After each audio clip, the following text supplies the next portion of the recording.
This is 102.3 WHIV LPFM in New Orleans. We are Radio Null HIV with programming. That's right, programming dedicated to human rights and social justice. WHIVFM.org. We honor independent voices. We are not a radio station with a mission. No, we are a mission with a radio station, and that is to end all wars. Welcome to NoiseFilter, the daily hour-long show, except now it's every other day. But I just don't quite know how to say it as slickly as I learned how to say it over the pandemic. My name is Dr. Mark Alderi. I'm an infectious disease doctor here in the lovely city of New Orleans. Welcome to our show, and if you're tuning into WHIV, thank you so much for supporting local community radio. Sitting across the digital divide is my friend and yours. Say hello, Doc Griggs. Hello, Doc Griggs.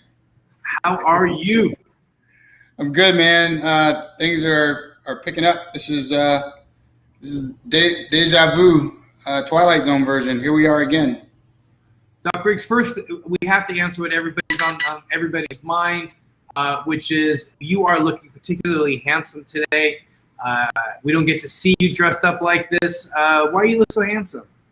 So I have to moderate. Thank you. I have to moderate a panel for Pfizer, national panel for Pfizer today regarding vaccine hesitancy in adolescents and younger age groups. Wow. So and that's and who are you doing that with?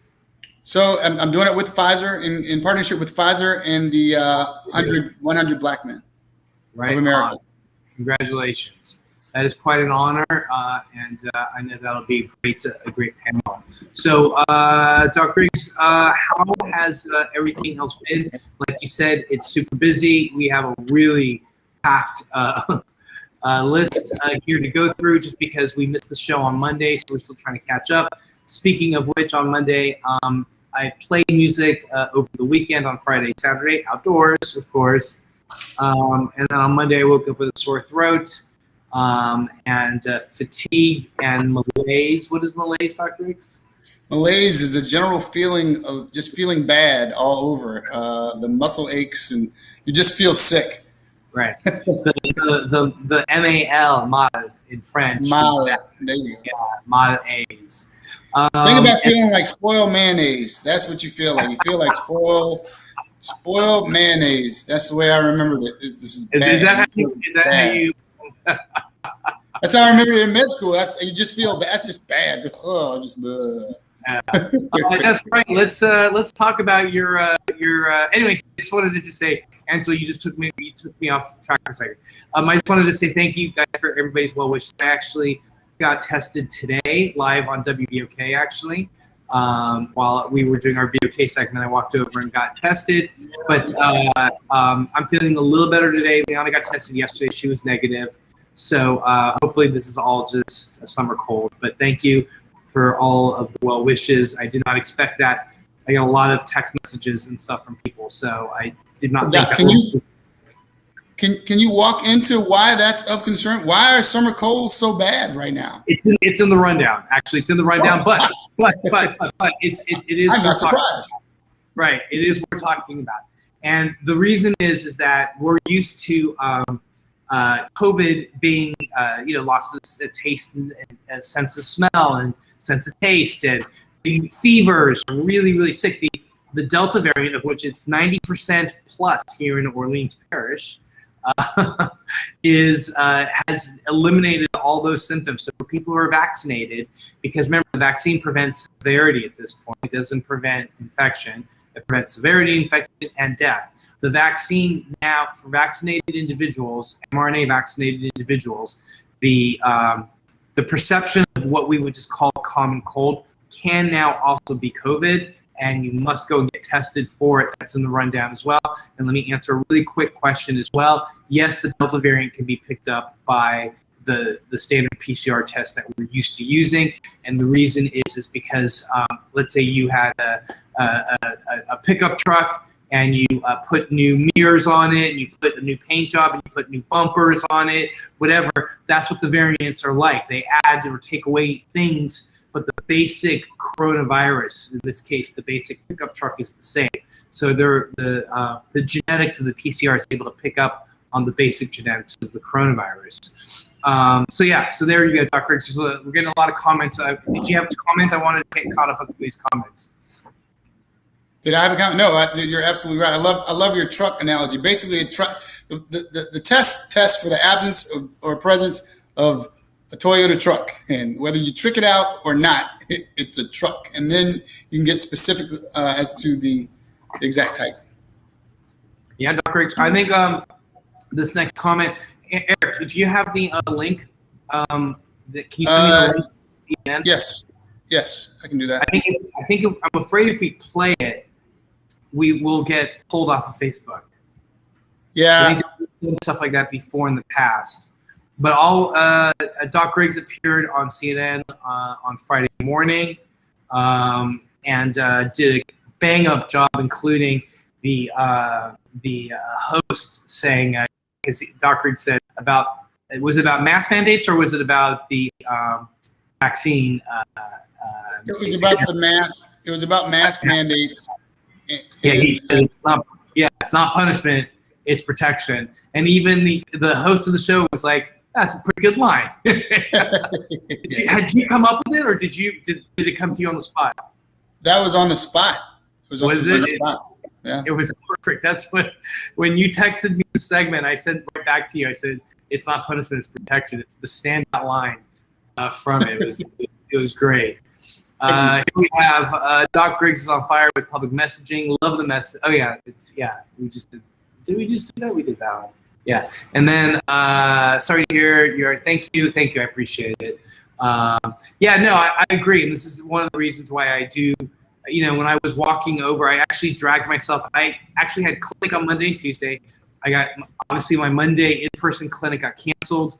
I saw patients through telemedicine. Thank goodness for telemedicine. And then the same thing yesterday. And so I didn't really leave the house. I was just super malaise and just feeling crummy all along. And today I just woke up, had meetings. I'm like, I'm going to go out and take a walk. And I'll tell you what. So I went and took a walk, went to my clinic, got tested for COVID, because if you have what you would think is a cold and you've got an mRNA vaccine or have been vaccinated, you have to go get tested for COVID. And that's definitely on the rundown as a CDC recommendation now. But just going out for that walk helped a lot, and it helped pick up my energy. Thank you, Eric. Helped pick up my energy. And so, Eric, before we jump into the news here, do you have anything else? You weren't on the news today, were you? No, I wasn't. No. I want to get to the numbers and get to the fact. Folks, we're almost in crisis mode. And the reason I know is because the meetings that I've been in and the calls I've been getting all day, people are starting to realize that things are really serious. So that's right. Oh, and before we finish, I just do more housekeeping businesses that I do. We do have a live read that we need to do, and the live read is right here. So here we go. LaCille is a community-based organization, and they remind you that millions of us have rolled up our sleeves. Millions are still counting on you for our health, for our loved ones, and for our community. Be the next one in line to get your shot. Together, we can halt COVID-19 and protect ourselves and those around us. There's lots more information available at haltcovidla.com. That's haltcovidla.com. This is a friendly reminder from LaCille, a local nonprofit organization dedicated to the well-being of Louisiana. Our last bit of quick business is, and I'll probably remind you guys before we leave, is that COVID NoiseFilter, our daily 10-minute podcast, has been nominated for an award. And if you go to podcastawards.com, you can find our, and you go under health, you'll find COVID NoiseFilter there as well. So with that, I want to go ahead and get started here with our presentation. Here, can you delete some of the spam that we're getting now? Yeah, I'm trying to see how to get to it. All right, let's go. California and New York announced that they will require all government employees. Let me just I love it. I don't care where it's going. I know where it's going. I love it anyway. To get vaccine or undergo weekly COVID-19 testing. This is now becoming the thing. I love it. It's not clear what happens if employees refuse. The announcements are seen as a possible opening of floodgates as more government entities and companies impose vaccine mandates. Dr. Griggs, we now have two of the major, or at least a state and then a major, one of the major city of the country now recommending or governing or mandating that employees now are vaccinated. What's your take on that? I think that's amazing, and I think we're getting to that point. I don't think people are taking it seriously enough. So it's good. They're leading by example. Right. Absolutely. And so happy to see that. We saw the Veterans Administration do that as well this past week. And I think that that's just pretty much the only way that we're going to have any relief of what's happening. So good news. And I hope that other cities and states start to take a note of some of these mandates and recognize that if they get challenged in court and if they beat those challenges, I think we'll see something along those lines. And here in the next story is, of course, the Veterans' first major federal agency to require healthcare workers to get vaccines. They have 8 weeks to be fully vaccinated. Moderna is in talks with FDA to expand the size of an ongoing trial testing vaccines in children between 5 and 11. Yay, finally. A larger database increases the likelihood of detecting rare events. U.S. regulators actually asked Moderna and Pfizer to expand the trial due to the failure to detect rare side effects like myocarditis and pericarditis. I'm going to toss this one over to you, Eric. You're the expert in clinical trials. What's happening here in this story? Larger database. The larger the database, the stronger the study, and that's just that's just the bottom line, and that gives us more authority to create policy and it helps with messaging. Right.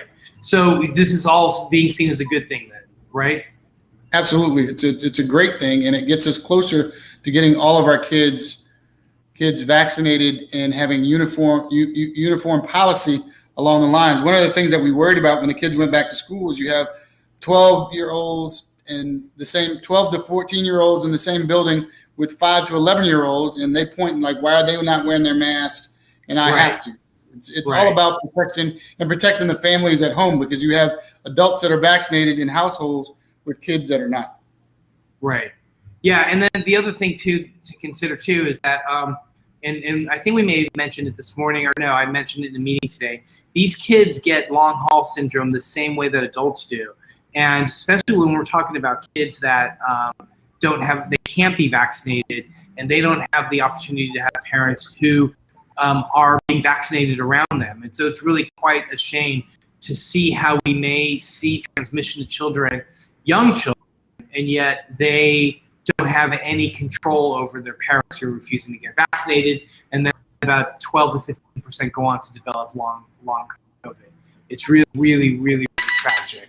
And that 12 to 15% is a significant number. Yes.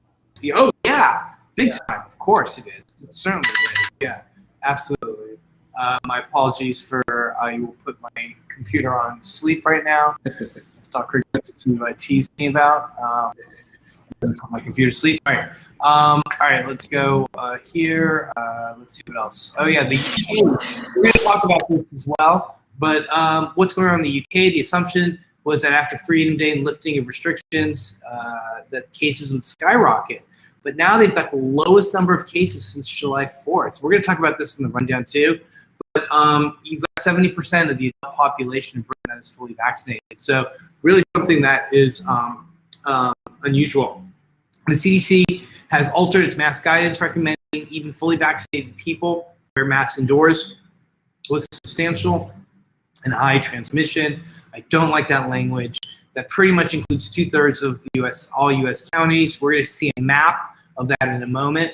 A source says that new unpublished data showing vaccinated people with the Delta variant have as much virus as the unvaccinated, and that was the main driver for the CDC's change. So there's two really important elements there that I think need to be talked about. One is that we now recognize that people who are vaccinated, and I think it was fair to assume that we just kind of assumed that you would have less viral load. But like Dr. Griggs likes to remind us, this virus is really able to transmit with large viral loads, right? Think about 1,000 virions per one virus for alpha or the Wuhan, the wild type strain. And so now what we know, and with alpha and with the virus that emerged from Wuhan, the viral load was significantly less in people who are vaccinated. That's not the case with Delta. So what is important now is that people who are vaccinated should also remain masked, because when you're masked, you are not going to be transmitting all of that virus to other people who may be unvaccinated. So now we're being asked to mask again for those people who are unvaccinated. So I have thoughts about that, but Eric, I thought that was a pretty good summary. Anything to that, or what are your thoughts about that? You're on mute. We can't hear you. I'm trying to send you a message about regarding the spam. I agree with you. I just wish that we could get uniform and clear, simple messaging. If everyone needs to wear a mask, we just need to wear a mask. You're making people do too much math. Well, 2/3 and 1/3 and plus. Right. And not only that, no. And not only that, that's why I said either having substantial or high substantial. The wording on it was just terrible. Like, you should just go with infection, like whatever your test positivity is. If it's under 5, or you can remain unmasked, or under 2.5, remain unmasked. If you're above 5, something like that. But even if you do that, you have to make sure everyone's aware of A, what that means, and B, that everyone has the numbers, so doesn't look like there's any deception. It's just science. My thought is that if it's the majority of the country, we know that this thing will propagate to where people aren't. We saw it with the original strain. For right now, until we get this thing under control, everyone has to wear a mask indoors. Right. I totally agree with that, and I think that that should definitely be the case. And so it's just such a really silly way of phrasing things. Mignon says that the DOJ sent out a notice to us last night saying that everyone vaxxed and non-vaxxed have to wear masks in common places. I also heard federal courthouse here is going to take a vote on whether they should make all employees get vaxxed. Wow, good. I really hope that's the case. Where was that study out of? The study with the concentration of virus? What country was that out of? Was that in Israel? I don't know, actually. I don't know where that was from. Okay. It was I had just read it off that news aggregator. But I could possibly find it. Let's see. Is it possible that if vaccinated, you may not transfer COVID to others who are vaccinated? Yeah, I mean, I suppose that's a possibility. Yes. That's what we kind of assumed, but now that we know, I'm not. That's possible, but if you're infected and you're vaccinated, you're still transmitting virus if you're sick. Right. No, I think no. There's no question. I think prior to this study, which just dropped, a day ago, and so this is why the CDC is making these mask recommendations again, is that we now realize who are vaccinated have the same viral load as unvaccinated. So to Elizabeth's question, if you're vaccinated, you may not transfer COVID to others who are vaccinated. So if you're vaccinated, but you could. But you could, because you're still transmitting virus. Right. The likelihood, just like the likelihood of you catching it in the community, is a lot lower if you're vaccinated. But whether you're vaccinated or not, you're able to. That's the problem, is that you're putting out, as this study showed, you're putting out the same concentration of virions as someone that's uninfected. 1,000 times you're still concentrating the air with 1,000 times the number of what would have been transmitted last year. If that makes any sense.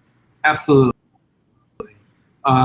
Absolutely. I think that you may or you may not, but I would assume 2 unmasked people. You have 2 unmasked people sitting across the table from one another. One is asymptomatic with it, and one is asymptomatic without it, and they both are vaccinated, yes, you could definitely transfer that way. The House of Representatives voted today on requiring masks in their chamber while they're in session. I saw that. I think that's such great news.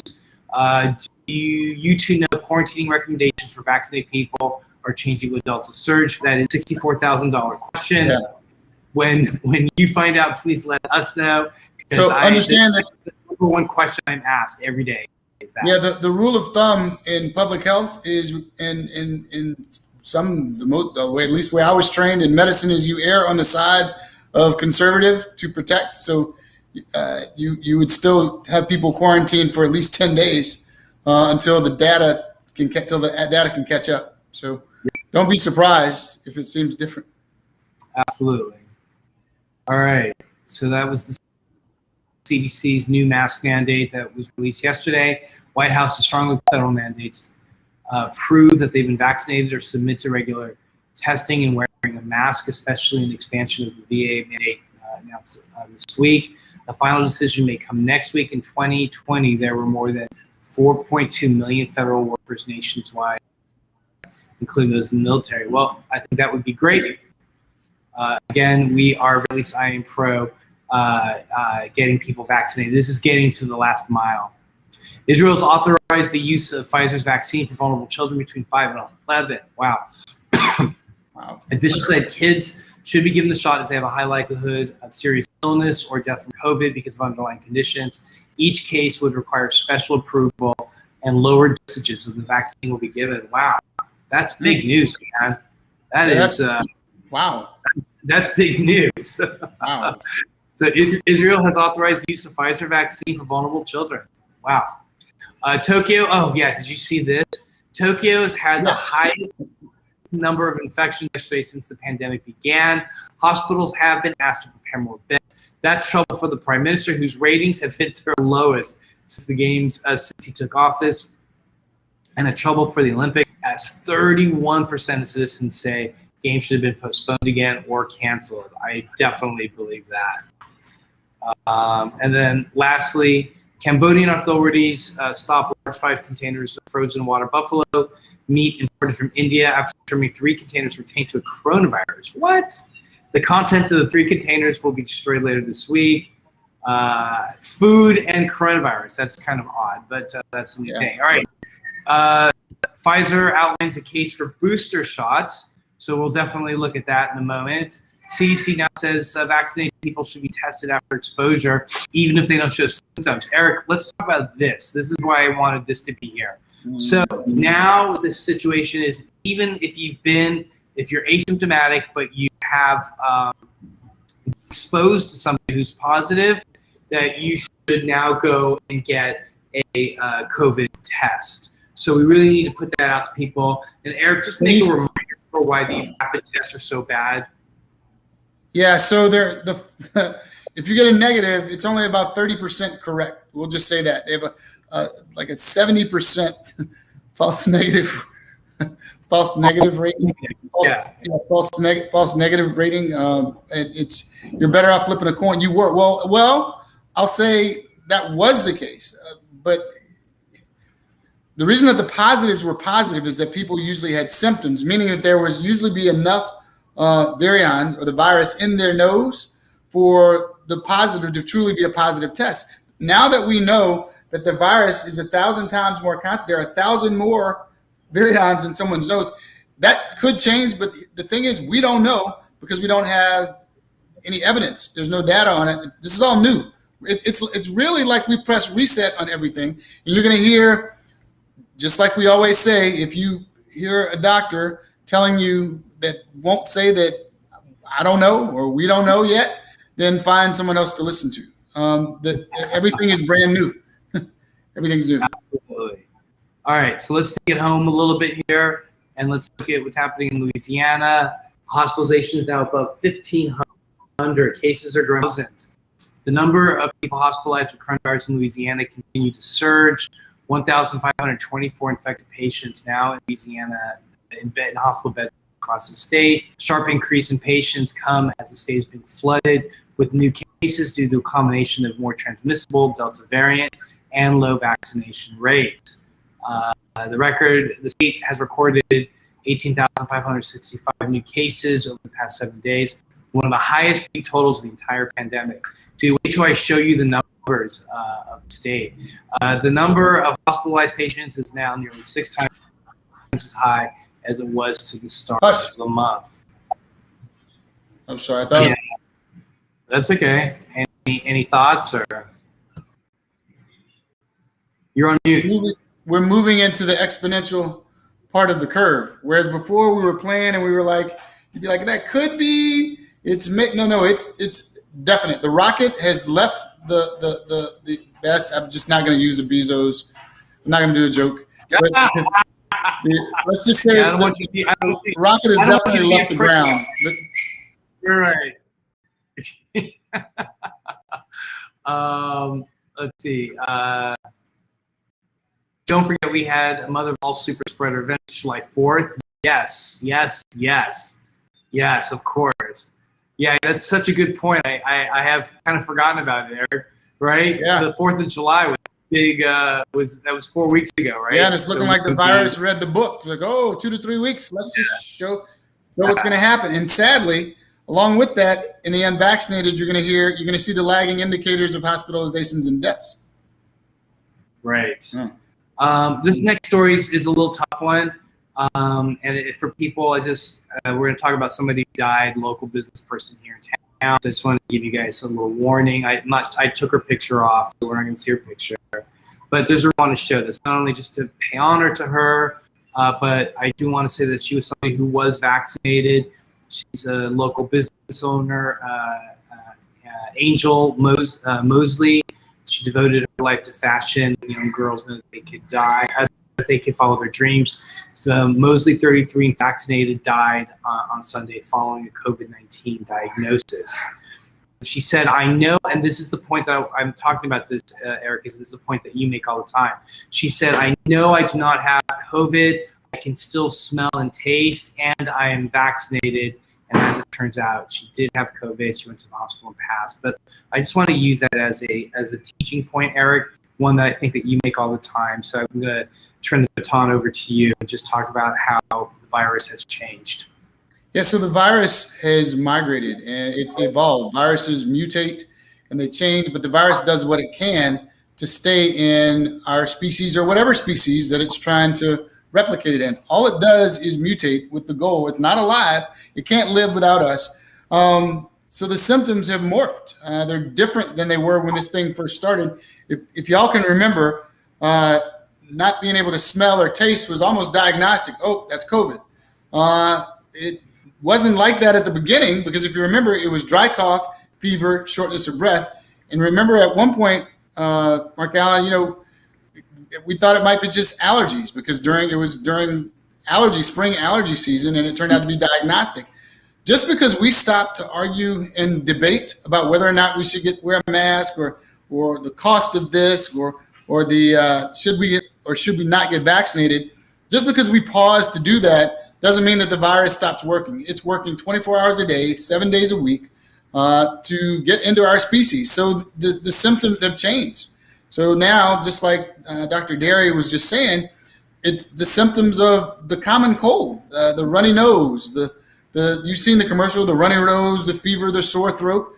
Could be COVID-19, the headache, could be the Delta variant. And it's going to continue to do this as long as it's around. There are other Greek letters out there that we're watching, and the symptoms might change again. It's doing whatever it can, like in our second cartoon, to hide, to try to get in, just like with the three little pigs analogy, whatever it can. So if you have any symptoms, I have a friend who's vaccinated, and I think he should be out of quarantine now, but he had a headache and a runny nose and thought it was just a fever. He's like, no way this could be COVID, and it was. But the most important thing is understand that it does not mean that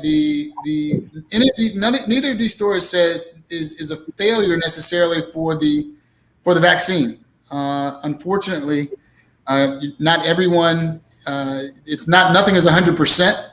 Right. We don't know of any of the underlying health conditions that she might have had, that she might or might not have known about, that would predispose her to such a fate. Yeah, It's tough. Yeah, but I think one of where you and I have been very successful for the past 18 months is that we've been a voice to get information out there. And I think it's important for us to make sure that one of the pieces of information we get out there is that people know this virus has changed. And the symptoms are different, especially for those people who are vaccinated, which segues directly into Elizabeth's comment, which is that this is described very differently by breakthrough cases than my case of COVID. It's first of all, we have people that are vaccinated, so they're going to be different. And then two, the virus has mutated, and the symptoms have been somewhat downgraded to a large degree as well. Yeah, on some lists out there, the not being able to smell or anosmia, on some lists is now the 9th most common symptoms. Then on other lists, I've seen it as number 12. So just think the virus is constantly changing. Even though we might pause, the virus is still going to change to try to get better and more efficient in getting into our species, getting in our bodies. Yeah. Remember, the virus wants to replicate and pass its genes. That's its job, which is exactly what our job is as well. People hate when I say that. They're like, it's more important than that. I'm like, that's pretty much it. All right. That's pretty much it. Louisiana's 4th COVID wave has hospitals past burnout, not enough equipment, staff, or time. 16 months in, Louisiana hospitals are battling against a ferocious uptake of COVID. Repeated waves of hospitalizations have taken a mental and physical toll on its workforce. Dr. Catherine O'Neill, who's an infectious diseases doctor at Our Lady of the Lake, says we're past burnout. We've already had people decide to retire. We've had nurses decide to go to something else. Facing the 4th and perhaps most daunting wave of the coronavirus epidemic, hospitals short on staff are beginning to show signs of stress. Intensive care units are overflowing into the EDs. Hospitals are cutting off elective surgeries, and officials are struggling to find beds for those time-sensitive illness. And I guess just beyond that, let me also say we're starting to see a lot of hospitals are starting to delay elective surgeries as well.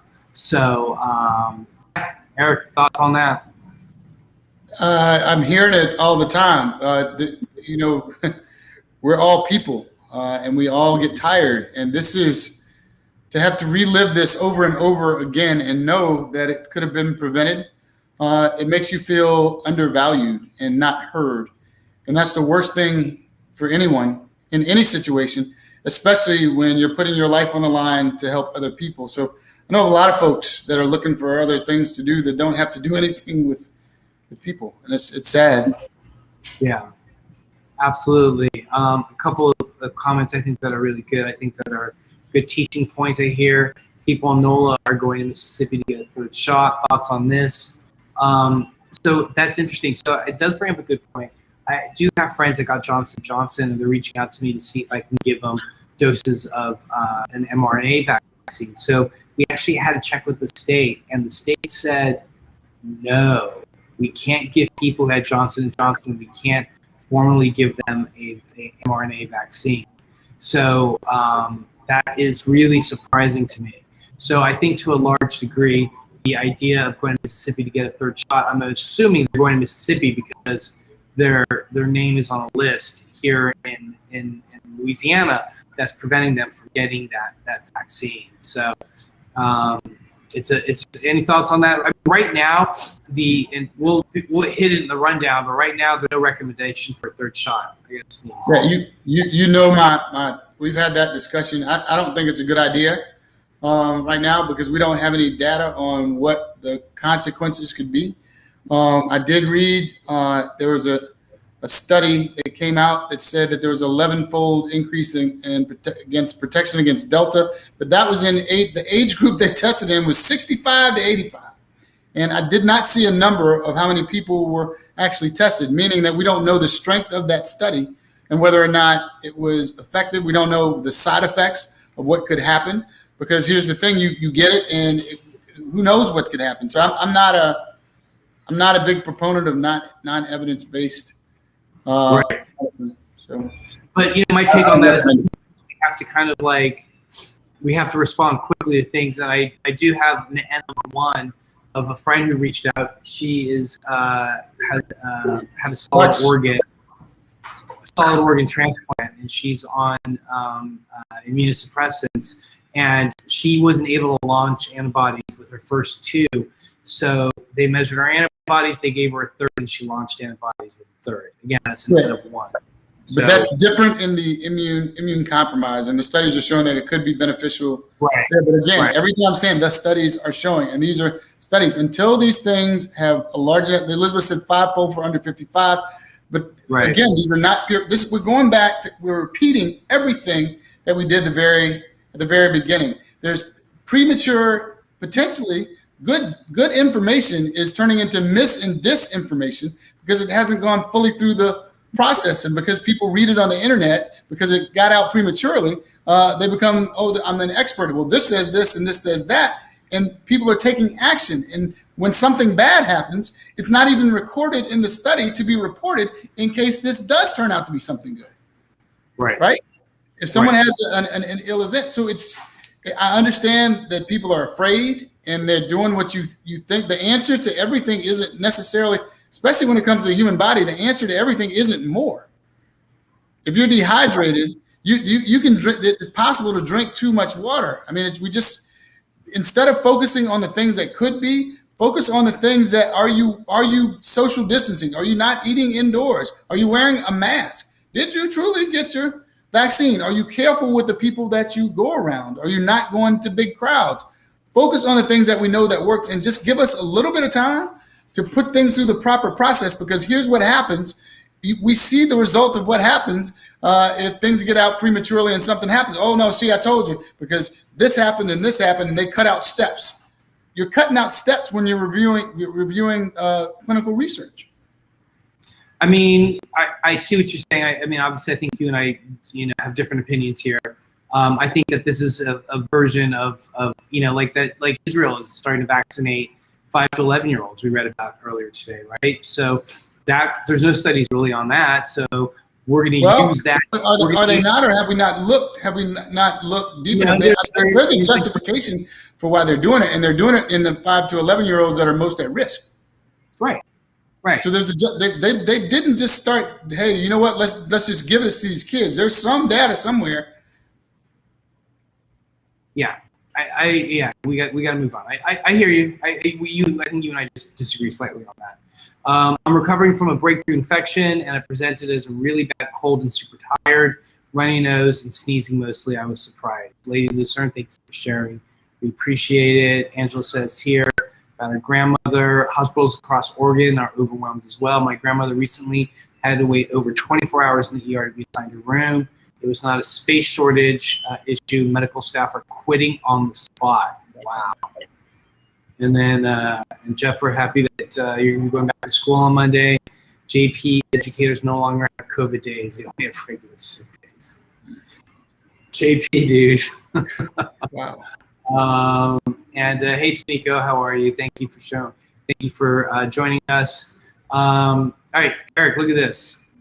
New Orleans leaders say required vaccinations for city workers not off the table. Right? This is mostly a lot of just like, this is what the city's looking like right now. The articles talking about Bo Tidwell said, but cases went from 99 to 209 here. High test positivity rate, only 64% of eligible residents. Tidwell said that the numbers now are as bad as they were in March and April, and warned it's going to get better before it can get worse before it gets better. He urged those to get vaccinated and wear masks, and he said everything is on the table regarding getting coronavirus under control, including the possibility of required vaccinations for city workers. Now, typically, this is what's referred to as a test balloon, right? Do you think that was a test balloon where they were just kind of sending it out there to see what kind of response they're going to get?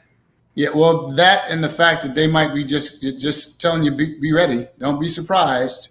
Yeah. It's coming, and here's the statistics. Here's the numbers that we've been going over, and we're following. So don't be surprised. And the fact that he said nothing is off the table means we've had to deal with being in the worldwide spotlight before for the wrong reason, and we know what to do to fix it, and nobody liked it.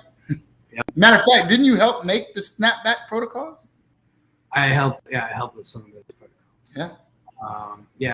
Hey, let's pivot back to Louisiana here and file this one under either water is wet news, as Doc Griggs likes to say, with like, I would say we need to file this under this is a really bad idea. Louisiana schools will now determine their own COVID restrictions instead of having a state guideline. And I just wanted, my response is this. We got into the conundrum that we're in right now because there was no centralized entity that was putting information out there. If we had a centralized public health system, we're supposed to, right? I mean, or at least some leaders, you know, and I would like to say the CDC was typically thought to be that. Unfortunately, the CDC's been having a lot of troubles, especially with messaging, especially lately. So there should be some centralized control of this, and with it being all over the place like this, I just think it's a bad idea. And here we're, excuse me, we're seeing the schools now are going to be in charge of their own COVID responses. I just think it's a terrible idea. Yeah, that's kind of what we've seen throughout the pandemic. Right. Yeah, that's just. Yeah, it's not a good idea, and this is actually what got us here in the first place. So, file this one under. Let's see. I guess this is another water is wet news. Here we're gonna let's review the story of Louisiana Congressman Clay Higgins. COVID was a weaponized virus several times. He's made a lot of disparaging remarks about COVID. He's also been very anti-mask. We don't know his COVID vaccine status, but him and his family now have COVID for the second time because he doesn't believe in and take COVID seriously. I don't understand these guys that just post this stuff up on Facebook. Like, don't they have any, like, isn't there any sort of like drive to avoid shame or hypocrisy or embarrassment anymore? Right? I mean, is that not a thing anymore? But anyway, neither here nor there. Thoughts on this congressperson who got COVID for the second time, even though he didn't believe in COVID? I think the fact that you bring that up speaks for itself. Say that one more time. Say it just like you said it. That's it. I don't remember what I said. Thoughts on this representative that got COVID. He got COVID twice, even though he didn't believe. Yeah. Yeah. That pretty much speaks for itself. I bet that changed his mind. I hope, you know. I bet you it's like Steve Scalise after he got shot. He came back and he's like, "Go guns." You know. Did you see there was a patient interviewed in the hospital? It was over the weekend. It was a national interview. Patient in the hospital with COVID, and said that the interviewer asked, "Would you get COVID? Would you now when you get out? Will you take the vaccine?" "No, sir. They can't make me do it." So Yeah. you would not. You would go through this again. I absolutely would because they can't force me to take a shot. Wow. Yeah, absolutely. It's crazy that we would still see something like that. Again, I really thought that Steve Scalise was going to come back after he was shot and be anti-gun. Not at all, and we're seeing the same thing. At least here, this is one of the rare times that we actually see consistency of thought, because usually it flip-flops all over the place. But the CDC had this tweet, Erica, that you think was interesting. Pregnant women with COVID are at increased risk of developing more severe illness if they're older than 25 and have an underlying medical condition. So there we go. That is a study from the CDC. Ordinarily, I would go chase it down, but I did not have time today to do that. So one of the questions that we've been asked repeatedly is what's going on with this new CDC guideline and how do we know where a hotspot is? Well, unsurprisingly, here's your map of hotspots. And the unsurprising part is what is the most dead red? Literally the red states. And when it's the least. But it's not relegated to just these states. I mean, you see, and this is Nevada. I like it when we agree that we like it when there's letters on the states, right? Right. Arizona, no, Utah. Hang on a second. Colorado, New Mexico. Yeah, Utah, Arizona. Look, jeez. All right. I used to live right here, Eric. Right here. You see that right there? I can't see it. Where is it? Did I put it Oh, on? there it is. It's real small. That little blue part right there.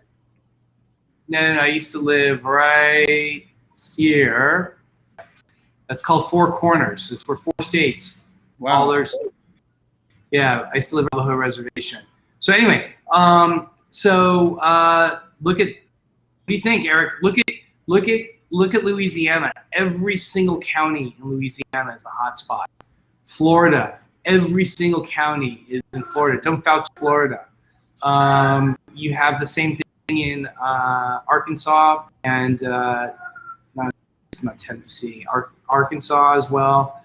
And there was one more state, but essentially, if you live in these states that are substantial or with substantial and high transmission, but what is exactly high and substantial transmission? And how are these guys public health practitioners and they come up with the worst verbiage that newspapers have to actually come out and say? If a county has reported 50 to 100 cases per 100,000 residents over a 7-day period and has a positivity rate of 8 to 10, it falls under substantial transmission. While those reported 100 cases or more per 100,000 and a test positivity are labeled as high transmission. Jeez. And this is what it's looking for. Yeah, there's 3 where every county falls within CDC's mass in Louisiana and Arkansas. So there's the map, guys. Read it and weep. Same. All right. Any thoughts, Eric? Yeah, I mean, remember we were just talking about the healthcare workers and just being beyond burnout.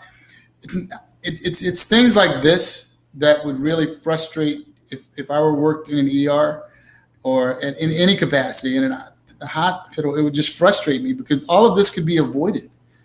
And it is. I was watching the chat. It looks like it's finally. We're starting to see a change in tune. Remember we talked earlier with Graylin about the governor of Alabama? Yep. People are starting to believe it. Like, this is real. This is not a joke. And there's, it's changing. And what we're all afraid of, including, and if I may speak for you, is what's next if we don't get a hold of this thing. Like, we need to really stay on top of it while we're protected and we have a chance. Yep. Yeah. 100% agree, which is perfect segue into the next news article here, which is Pfizer data suggests 3rd dose of COVID strongly boosts protection against Delta variant. So this was something that you a moment ago. We have talked about boosters. We did an animation about boosters. At some point, we will be getting annual boosters, just like we do for the flu vaccine right now. But a 3rd dose, so essentially a 3rd dose of the Pfizer-BioNTech COVID-19 vaccine can strongly boost protection against Delta variant. This was new data based on released by Pfizer. The data posted online suggests levels of antibodies can target the Delta variant, grow 5-fold in people 18 to 50 who get a 3rd dose of the vaccine. Among people ages 65 to 85, the Pfizer data suggests an antibody level protection increases by 11-fold. So essentially what's going to happen is that they are going to be reaching out to the FDA, and they're presenting their data next Monday. So you said that was peer reviewed? That one was peer reviewed or not? I think it was peer reviewed, yeah. Has not been peer reviewed. Yeah. Oh. This has not been peer reviewed, but they to FDA. Nor published. What's that? Nor published. No, I think this was published. It said, I read it. It just said not been peer reviewed nor published. The data, which has involved 23 people, has not been peer reviewed or published. Right. Okay. This is just another one of the announcements by press release. Right. Science by press release. And the last story I forgot to actually set up this last story, but this is a classic Mark Allen last story, but I'm sorry that I have it all written off. But I did want to read from it. But essentially, IMF warns of growing poverty, unrest, and geopolitical tensions. The IMF warns of the global economic recovery get poorer as social unrest and geopolitical tensions grow. So again, we can't read this because I didn't fix this last slide. But unfortunately, this is something that we knew was coming, that we were aware of, and we're going to see more of as time passes, is that we're going to see continued instability globally. Eric, any thoughts there? I'm having a moment. I just can't believe we're going through all this again. Like, it's just right. Yeah, absolutely. Yeah. So let's go through the numbers real quick. I do appreciate and have been watching your questions come through, which is I don't have a whole bunch of time. I'll try to get to them at the very, very end. 196,492,591 deaths are 4.2 million. New cases, we're starting to get back to high numbers again, 589,499, and deaths 9,557 with 6.6 million. We can't see it. Oh, you can't? Oh, sorry. There we go. You are starting to see now that what is now going to be a fifth wave, 1, 2, 3, 4, and this is what a fifth wave is going to look like. And so it doesn't have the same steepness that some of these early, certainly this wave was the one that was really shocking Doc Griggs and I, and this was as well. But we're not seeing those right now. We are seeing what looks like a really sharp downswing with mortality, which of course is welcome. Looking at hotspots across the world, things still haven't in South America is still pretty hot in terms of cases. You can see that Spain and Portugal were recently just placed on a travel advisory list from here in the U.S. Because those are hotspots as well. So there's really Delta virus pretty much everywhere at this point, all over the globe. Moving forward in the U.S., we have at least documented 35,441,517 deaths, or 627,764, with new cases now at 74,356 and deaths 67. We're slowly approaching that number, Eric. Slowly. In terms of the U.S., look at the sharp increase of cases. That's a spike, man. You see cases are going up significantly, notably, especially as we're just not the vaccinated country, unfortunately. But total change went up 145%, and tests still going down. Hospitalizations, you can see, are going up again as well. And deaths look like they may be somewhat stabilized. Here it says it's 6%. Maybe it's slightly getting go higher, but to kind of make any sense out of right now. Looking at the next set, thank you to University of New Mexico, Dr. Dorio and Tracy for making this possible with the University of New Mexico. All right, 503,952 cases here in Louisiana. Deaths are 10,948. Look at the cases yesterday. 6,818, 20 deaths. Look at this curve, Eric. Look at this. Look at that. Look at the steepness of that. That's Delta right there, man. Yep. Boom. I mean, it is insane. That is some of the highest cases that we've ever seen. Ever seen. That's what I was saying. The rocket has left the ground. Like. Yep. And look we've almost surpassed our fourth wave. And this wave is going to be devastating. And unsurprising, we're seeing testing going up, we're seeing hospitalizations go up, and of course, we're seeing deaths go up as well.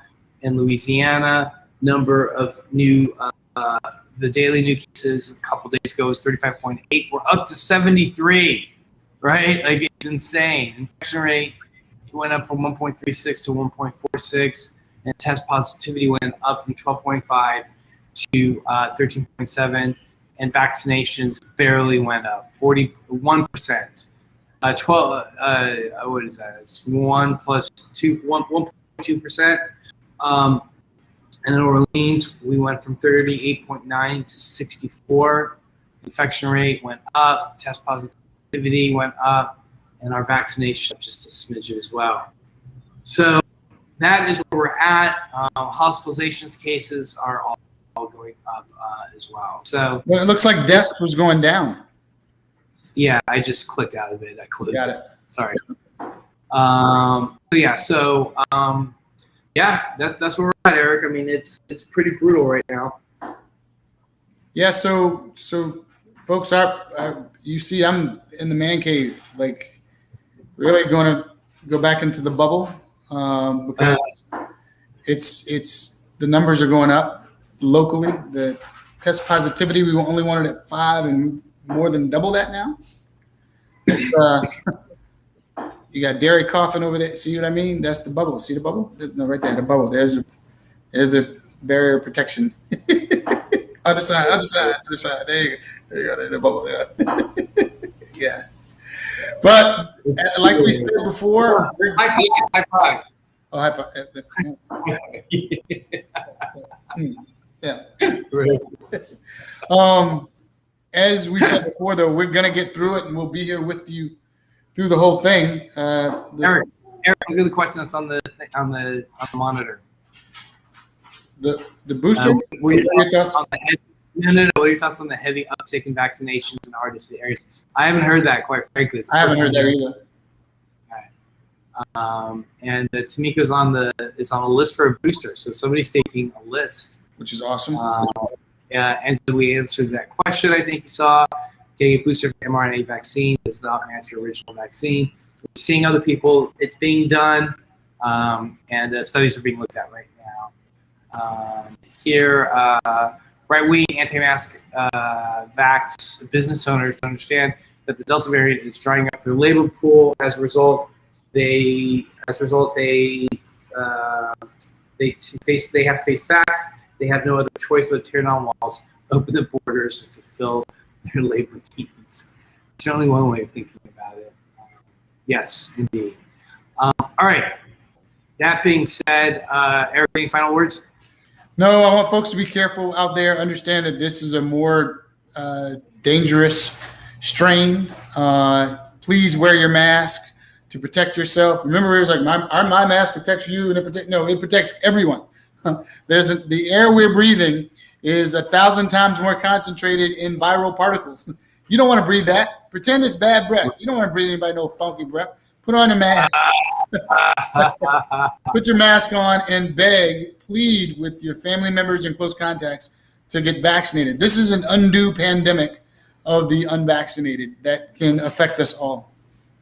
Absolutely. It's not. I got to say it. It's not punishment. It's protection. Bam. It's not punishment. It's protection. We should have said it today on WBOK. It's remember, the things that we need to do now is focus on the people around us and make sure that they get vaccinated. We'll be back on Friday. Doc, we'll do a show Friday. I know I have to go to Atlanta, so let's see tentatively. Hopefully I'll be able to. Right. Yes. Well, hopefully we get Liana to fill in for you. She was a great fill-in. Yeah, and folks, if it gets bad, then we might start picking it back up a little bit more. Right. Guys, please vote for us. NoiseFilter, COVID NoiseFilter for best health podcast under podcastawards.com. Thank you, guys. Everybody, peace out. Health is human right. Get checked if they keep moving. Shut up and get shot.